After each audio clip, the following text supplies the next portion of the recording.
All right, time to do some. Haven't done this in a while, so we're gonna have a little a fun vintage reserve list conversation today. Today we're gonna talk about these two power cards that we got all the way from the great planet of Canada, and we're gonna go over the details of this particular transaction here. This was actually an eBay transaction, so you can probably actually find it. Might link in the description. Don't think it really matters, but and we're gonna go over the pricing, the buy list, the bear market, what I think's happening, where I think we're going, and of course, I'm in the process of breaking down this unlimited set. And for those of you out there who don't have Power 9 to compare it to, I want to kind of give you guys some good tips on how to, what's a good way to say it, verify or at least authenticate or get at least a good idea of whether or not your card is real using just comparables from the same set. I think that's a great thing that a lot of people can do. They can just take, a basic, uncommon like Air Elemental couple dollar card, or, a common card like this. What's a common Benelish hero? $1 or $2? And you can compare that and get an idea of this type of authentication and kind of help you guys out. So first, let's start with the basics here. Let's see what we got. So all the way from the great country of Canada, it's a planet. It's funnier that way. All right, so we got ourselves two Power 9 cards today. I haven't been doing a lot of videos on my purchasing because I haven't been doing a lot of purchasing. Anytime I can get at least something I feel is a good, cost basis, I'll make the move. But overall, we have this continuing disparity between a lot of people who want to sell their old cards, but they're frustrated because of the lower market price point, and it is what it is. And they end up holding. And, I hate to say this, but I've had a couple transactions recently that have been holding because they either ghosted or went dark on me after communication because they weren't happy with the price. And then 6 months later, in the last few weeks, they contacted me back, and now my price is even lower than if they have taken the deal 6 months ago, because of the bear market in old Magic cards continues to be very, very weak, everybody. So we have ourselves a pretty heavy played Mox over here. This sucker is, that's a straight heavy play in my book. That's a very, very well-loved Mox Jet. Still the real thing. And we've got a little bit of a nicer Emerald here. None of this stuff is gradable, but we definitely have a nicer light play Emerald here. So those are the two cards. First thing everybody needs to understand on these particular type of cards was, 24 months ago, buy list, companies like me, creepy people like me on my third floor basement with a goldfish, I would have bought these particular cards for probably, honestly, I probably would have paid over $2,000 each 2 years ago. Especially for this near mint one. The light, maybe this heavy played one, or not near mint, this light played one, but this heavy played one, maybe more towards 1,500. Now, obviously, with the rougher market, I think on eBay, I ended up paying about 1,100 after I used some eBay bucks and a little promo there. And on this one was about 1,250, I think.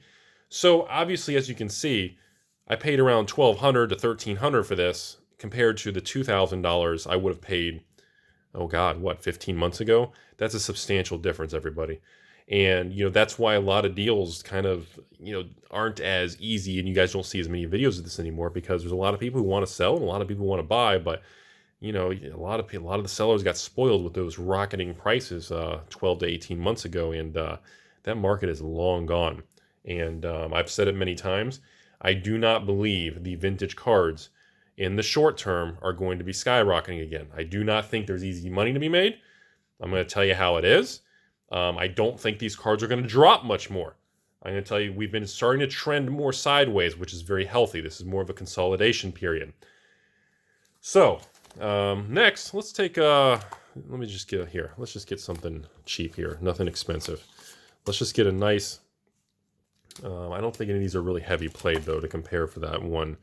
Do I have, let me see if any of these, I thought there was a few there was more play. Most of this set is going to be near mint unplayed with a light play. So I don't think this unlimited set's going to have, no. Okay, I was hoping for maybe one or two. That living wall? No. Okay, so we're going to use this, we got a nice little just celestial prism here. Very nice, looks like a light, actually, this is probably a very nice near mint card. So we're going to use this as a great way to compare this. So when people like to, they're always worried, is my raw card real or not?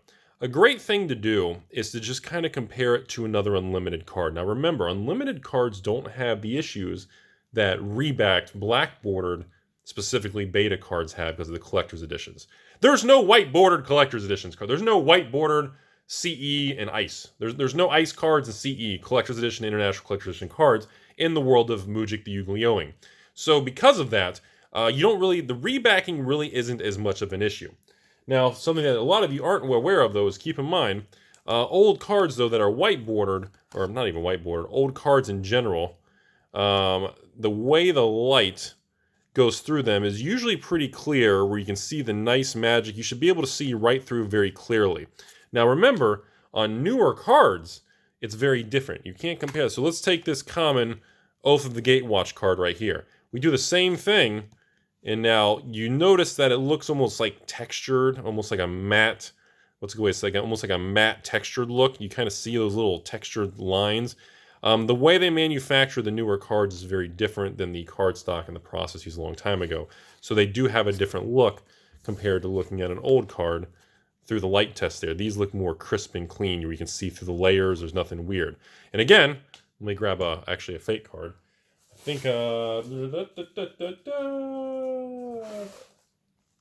sorry to put you guys on hold. So let's take that.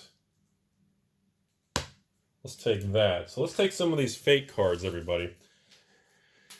All right, so we got a really nice, so what do we got here? Which card is this? So we got a very nice, oops, sorry, hold on. Sorry, camera's being mean. So we got ourselves a volcanic island here. Now, obviously, on this very old card, it's not real. You can see immediately it's way too glossy for a not reserve list, for an old school card. Old school cards are matte finish. Hold on, let me get some nice clarity. See how matte that finish is? They're not polished like this. This has more of a polished look. So the texture is always your number one sign. Now, of course, if you put the old light test through it, you're going to notice immediately, holy crap, there's nothing. Where's the flipping light? It's like a flipping brick wall, everybody. There's nothing. You can't see crap through that. And then you go back to using this, and it's like, oh, okay, there's the magic. I can see the word Magic the Gathering from the back of the card. So you're going to see things like that. Now, of course, when you look at the blackboard card here, this was something that a guy sent to me. You guys remember this card a long time ago? He tried to grade this card with PSA to see if they would grade this Beta Lotus. And obviously, they said, dude, bro, it's not a real card. I love how PSA is so nice about it. They just put a little authentication with a question mark instead of saying, stop trying to grade a fake card. Don't you love how nice they say that? And again, same concept, everybody. When you put this through here and you really try to look at it, I mean, there's not crap. There is just not crap around here. I mean, you don't see nothing. You just see like a blank, terrible, yellowish look. So anyway, let's take that light off. That really glares the camera there, everybody. So that's the thing. So the key is, with the fake cards, you have a texture issue. Just a reminder, we haven't done a video like this in, oh my goodness, 6 months, maybe 9 months. So you have a texture issue, you have a cardstock paper issue, and of course, now when we take the real card and we compare it to another real card, I know the first thing a lot of you will probably say is, well, Rudy, that Mox looks darker than that Celestial Prism. Does that mean the Mox is fake? No. Print variances. See, this is where Magic the Yu-Gi-Oh!ing gets very difficult. Mujic is confusing because, believe it or not, old Magic cards are extraordinarily difficult to fake properly. It's kind of an age-old insider common thing that a lot of people have been in the industry for a long time. For some reason, the details, the registration marks, the printing details used for old Magic cards was beyond its time. That's something that I kind of came to conclusion with a couple years ago when I started doing YouTube and doing more public videos on these topics. Even I didn't really fully grasp really how they made these cards a long time ago. It was ingenious. It was absolutely incredible. So let's take a look at the back, see if it's the same thing. So you have the Mox there, okay. So now the back, you don't notice much difference. The coloring looks a little bit, we got a little bit of surface wear on the Mox there.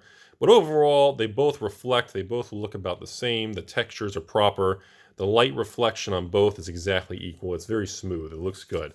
So I think the interesting part is trying to distinguish between a print color variance and real and fake. Honestly, that's the difference. And that is where most people get thrown off. That's where most people cause confusion and they get nervous about their own cards. So, and again, I mean, actually another good example for you guys here, on this unlimited set here that I'm in the process of breaking down, the age-old, a lot of people always ask me, this is probably one of the most common things I get asked about Unlimited, the infamous IC Manipulator from Unlimited, because it's so dark compared to all the artifacts. This was the most common thing people thought was counterfeited, because of the Unlimited printing. It was so dark with that white border. And the beta IC was the same way. Now, the infamous, world-famous Alpha IC, which is, to me, the cream of the crop, you know, is my favorite. Of course, it's Alpha, duh, Rudy. And but there's a lot of people prefer these beta Unlimiteds because of the dark variant. And that's a very kind of preferred thing. So a lot of people over the years would just be like, oh my God, look at this. So we got 3 Unlimited cards. All 3 look completely different. This is just driving me insane. And it makes it very difficult for a lot of noobs out there to really get comfortable doing this, which is why, you know, I always recommend, you know, if you're nervous, get a cheap, you know, PSA BGS graded 4 just to use as your template and break it out of the case. So anyway, so that's kind of the thing here. So obviously, but still, when you compare the cards and you feel them and you look at the backs and the colors, you know you have a real card. You can tell. And then, of course, you can go into the details with the actual text at the top. You can go into all those other little details with the text, the way they stamped on different layers of the card between the text, the background. You can go into the rosette pattern. You can go into all kinds of differences and variances. Oops, sorry on the camera there. Keeps wanting to focus on the young lady in the background. And there's a lot of different details. But overall, we have ourselves 2 real cards here. Let's take a quick look at the old Mox Jet here. Same thing, a lot of play, but it is a real card. There's nothing, this is a very well loved, but it's real. It feels right, it looks right. We can get one last little light test for you guys. And just so you guys want to take a quick look here. Let's see if we can even try to do it with, the lighting. So you can see, the lighting's so bright now. Let me try to, well, you get the idea.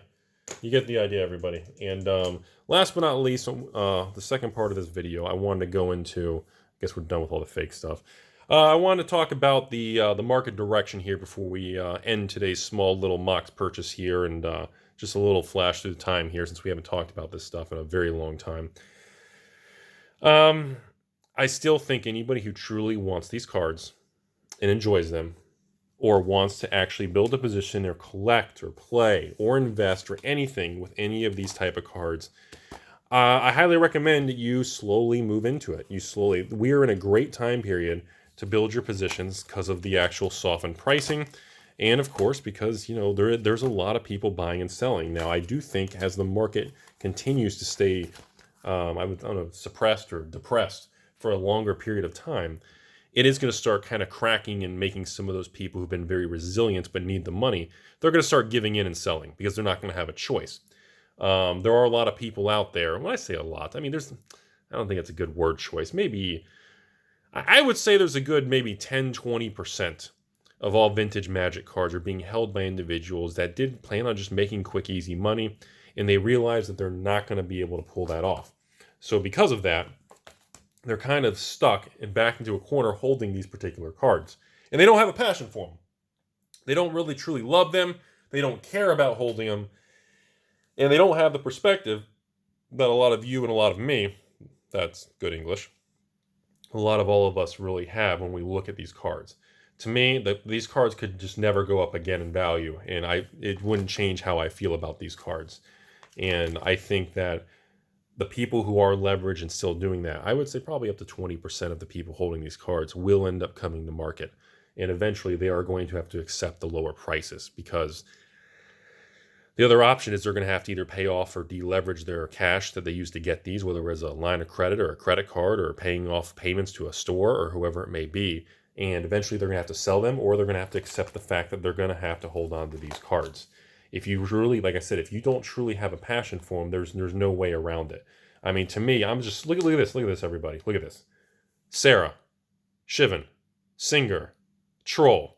I mean, even the commons, Scry and Shatter. I mean, really? Sinkholes.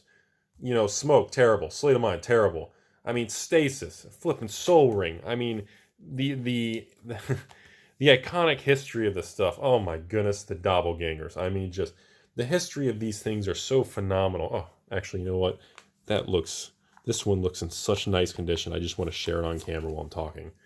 It's, oh my God, look at that off-centering, but holy smokes. Breathtaking. Love it. I just really think that we will there that's going to be the main catalyst of downward pressure, is if and or when those individuals end up just having to accept the fact that these cards are not going to turn around and skyrocket in the next 6, 12, 24 months. I think they're not going to tank much further, but if you don't mind holding on to quote unquote, dead money, or having your money tied up in something that has either zero or next to zero in returns annually, there's no dividends, there's no interest payments on these things. It is a flat thing. And for people like me, that's fine. I'm cool with it, because I'm not willing, when I'm breaking down this unlimited set and organizing it and checking them, it's not work to me. I just enjoy it. I don't really care. I just want to go sit on a balcony, and I just want to literally, I don't know, just literally sit there, get a drink, and just do this and just enjoy life. I mean, that sounds great to me. I have no problems with that. But moving forward, I do think there will be a time when the cards start to move up again. I don't think it's going to be quick. I don't think we're ever going to see this FOMO craze of buyouts where everyone panics and it just goes really quick. I don't think we're ever in our lifetimes going to see that again. And I think that's okay. I don't think that's a good thing or a bad thing. I just think that's okay. It's acceptable.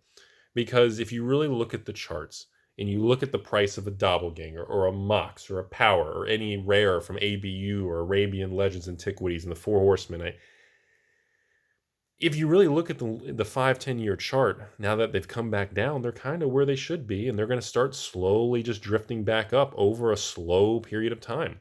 I told everyone from the beginning of this channel 4 years ago, the old Magic cards should appreciate between 5 and 10% a year. That was always my personal opinion and my benchmark, and I think we're going to continue to see that. So, for example, this Mox, I paid for this heavy played jet. For this heavy played jet here. I paid 11 to 1200 range, depending on how you want to calculate. And by the time I get my cash back, there's always a delay. Let's just round it up to, or let's just round it to an even, just 1200. Let's round it up on an even $1,200. In a year from now, I can see that being 1,250. In another year, I can see that being maybe 1320, 1350. Do you see my point? I think seeing 4, 8, 7, 9% different annual numbers on a long-term chart is going to be more realistic. I think people got spoiled, similar to that huge Bitcoin boom, similar to some of the tech boom going on Wall Street, similar to the old tech.com of 2000. There's a lot of, people get overly excited. And always remember, everybody, things are never as good as they seem, but then when they drop, they're never as bad as they seem. Emotions and human psyche tends to take things to extremes. And I think it's a good thing. Just, you have to ask yourself, if you have a passion and you truly want these things, are you okay holding it? Do you care if you have to sit on this card for 10 years at the same price? And if it doubles in 10 years, well, congratulations. If it triples in 10 years, well, congratulations. If it does nothing in 10 years, well, congratulations. You have to find out what you're okay with in everybody's personal situation when dealing with this stuff. All right, so that's my speech today. Last final comment.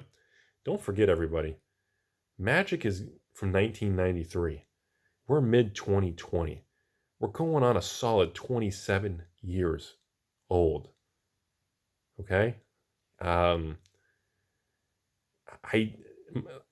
would be very surprised if this is worth the same thing in 10 years from now. That would make these cards almost 40 years old. I'm just going to leave it at that.